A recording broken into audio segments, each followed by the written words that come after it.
दुनिया से रोज़ा रखो, आखिरत से इफ्तार करो, मौत को ईद समझो और लोगों से इस तरह भागो जिस तरह दरिंदों से डर कर भागते हो। आज की आयत का तर्जुमा शुरू करते हैं।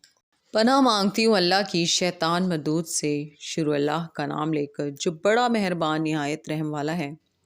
तो हमने चाहा कि उनका परवरदिगार उसकी जगह उनको और बचाता फरमाए जो इखलाकी पाकीज़गी में बेहतर और मोहब्बत में ज़्यादा करीब हो। और वो जो दीवार थी सो दो यतीम लड़कों की थी जो शहर में रहते थे, और उसके नीचे उनका खजाना दफन था और उनका बाप एक नेक आदमी था। तो तुम्हारे परवरदिगार ने चाहा कि वो अपनी जवानी को पहुंच जाएं और फिर अपना खजाना निकालें। ये तुम्हारे परवरदिगार की मेहरबानी है और ये काम मैंने अपनी तरफ से नहीं किए।